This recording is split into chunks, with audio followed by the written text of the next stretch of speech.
So what's up guys? Magandang araw po. Nandito po kami ngayon sa Bayambang, sa bayan ng Infanta, Pangasinan. At pupuntahan po natin yung asinan. Kaya tara, samahan nyo po ako guys. Few moments later. So heto pala guys yung asinan dito sa bayan ng Infanta. So pero sa bayan ng Dasol guys ay doon po talaga yung pinagmumulan ng asin, kasi yung main product po nila doon, pangunahing produkto po nila ay pag-asin. So yung asin po guys, ito po yun. Yun po si Uncle. Nagkakayod na po siya ng asin. So ito po ay tubig alat na nanggagaling po sa dagat at pinapatuyo po maghapon dahil mainit nga yung sikat ng araw at nagkakaganito guys. Oh, asin talaga siya. Oh, tignan nyo guys, may puti-puti. Yan po yung kakayodin mamaya. Kakayodin at ilalagay po dito sa tikless or yung basket. Ito po. So ito po yung guys. Oh.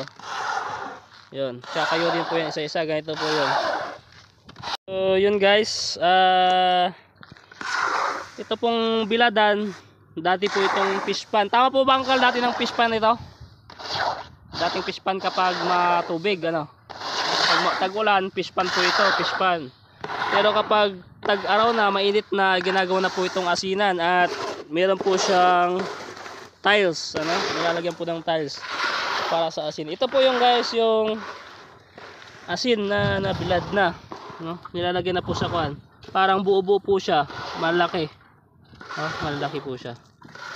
Nilalagay talaga. So ayun. Malapit nang mapuno yung isang basket. Ayun, kasama namin si, anong pangalan mo bro? Si James Reed. Dito kami ngayon. So, ganito po yung guys, yung pagkakayod ng asin. So may kahirapan din. Mahirap po ang kala, no? Mahirap yung pagkakayod. Pinasyalan po namin sila dito sa pinag-aasinan po nila. Ito po yung asin na natuyo sa buong araw, natuyo sa init ng araw. At ito na po siya, naging buo-buo na po siya guys. Asin na po siya. Mamaya ilalagay po nila sa basket. Guys, ito kabuuan ng asin. So ang process po niya guys, dito po itong pong tubig na ito ay nagmumula po sa dagat. Ito galing po ito ng dagat at marami po siyang dadaanan ng mga pilapil or mga lupa-lupa hanggang sa mapunta po dito at papahigupin po nila papunta dito. At ito naman ay di-deliver po dito. Ito yung daanan niya. Daanan hanggang sa mapunta po sa itong mga na ano, parang box. At buong araw po yun guys, buong araw po yun na ibibilad or nakabilad sa araw, sa init ng araw. At paghapon makikita mo talaga na meron na talagang asin, ano? Meron na po talagang asin na matutuyo. Kaya guys, mula sa tubig ay nagiging pera siya, ano? So malikhain talaga ang mga Pinoy guys. Mula sa tubig ay nagiging pera na pag nabenta yung asin. So di ba guys, ganda. So ito malawak po siya. Sabi ni Uncle kanina ay 20 na box na ganito. So marami din. So nakapuno na po sila ng isang basket ng asin. Ito na guys yung isang basket ng asin. Ayun. Isang basket na po ito. Punong-puno po siya, oh. Punong-puno. At medyo buo-buo po ito. Kadalasan hinahalo po ito sa bagoong at mga ibang mga pinanggagamitan ng asin. So tapos na po ito guys. Pag iluluto po ito ulit ay magiging iodized salt na siya, no? Magiging iodized salt. So ito po yung mahal ko, nagkakayod din siya. Video natin, ayun. So mag-hi ka muna. Ayun, ayusin mo yan para hindi siya mahulog. Ayun. Ito po yung pagkakayod. Ayun, ayun. Tapos ilalagay sa basket. Oh, ayusin mo, nahulog-hulog. Ayun guys, ganda po dito. Mainit. So, what's up guys? Susubukan po natin yung pagkakayod ng asin. Kaya panoodin niyo po ako guys at samahan niyo po ako. Tara. Ganito po siya guys. Kayo din muna. Ganito guys, kayo din. Oh. Kayo din mo ipunin, pag-iipon, tsaka ganito siya. Pakita mo dito, i-zoom mo. So ito guys, tapos ilalagay sa basket. Ganito guys, oh. Oh.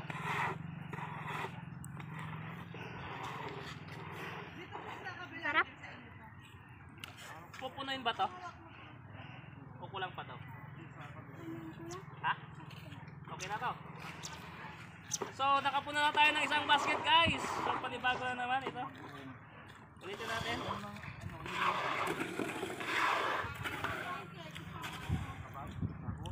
First time ko po ito guys na magganito, magpuno ng basket. Yun. Lapit mo din ako mahal para makita po nila. Ayun, makita niyo po guys, oh, ganito. Ayan, tapos ilalagay dito sa basket. So may tubig pa yan guys, may tubig pa. Pero matatanggal lang din kasi may butas-butas itong basket. Mahuhulog lang din yung tubig niya. At ipapatuyo nila. So mamaya guys, ay papakita ko po sa inyo yung kabundok na naipon dito at ibebenta na po siya. Malapit na po siyang may benta.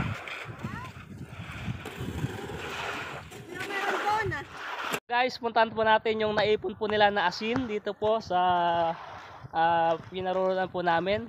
Puntahan po natin guys. Kaya tara, samahan nyo po ako. Months later. So heto guys, yung naipon po nila na asin. Ayun. Ito po yung nakayod po nila. Naipon. Gabundok na po siya guys. Marami. Oh, puting-puti guys. Puting-puti. Puting-puti na siya. Marami guys. Tingnan nyo. Ilayo ko lang konti yung camera. Ayun. Napaka dami na. At ito, ready to kuan na siya. Ready to sell na. Pwede na siyang ibenta. So maraming pera na rin po ito guys. Mula sa tubig, pinatuyo sa araw, at ito na yung kinalabasan. Mamaya or sa mga susunod na araw ay pera na po ito. So converting water into money. Yun po yung produkto ng asin. So what's up guys, susubukan po natin na magbuhat ng dalawang basket ng asin. Kaya tara, samahan niyo po ako. Ganito lang guys. Oh. So ito guys, nagbubuhat na po ako ng asin. Ayun. Dapat bulo ako dyan. So mabigat din siya guys. At susubukan po natin na iyan na doon.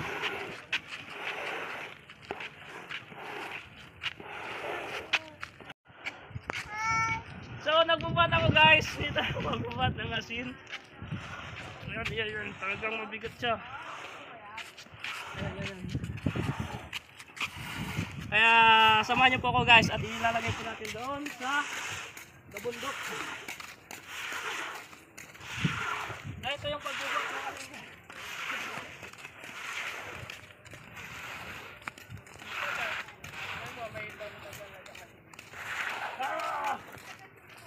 Siboy asin. Siboy asin. So guys, ilalagay po natin dito. Mabigat siya. Nag-vlog sila eh. Ganito. So ganun guys, yung pagbubuhat. Ako po si Boy Asin. Kaya ganito kasi simula tapos pinakaunang asin. Yung pagtapon ng asin, ganito lang. Magaling, Ganon. magaling. Ganun yung pagtapon guys. Magaling. Sige nga, isa pa nga. Bibitawan. Ganun guys, yung pagtapon ng asin guys. Wag na bibitawan eh. So ayun guys, dito po matatagpuan ang iba't ibang klase ng asin sa pang-asinan or pang-asinan. Diba? Doon po nagmula ang pangalang Pangasinan, probinsya ng Pangasinan. dahil dito po yung pinagmumulan ng mga asin, pang-asinan. Kaya tinawag na Pangasinan. So marami po dito. Ganito lang po kasimple yung buhay po dito sa probinsya, guys. Kailangan lang ng sipag, tiyaga at determinasyon para mabuhay araw-araw. So guys, dito po nagtatapos ang video na ito kung paano magpatuyo ng asin. Pangasinan, probinsya ng Pangasinan, Pang-asinan. Maraming po salamat, guys. Suportahan niyo po ang aking munting channel, Winwin Kapanalo TV. Pagpalain po tayo ng ating Panginoon.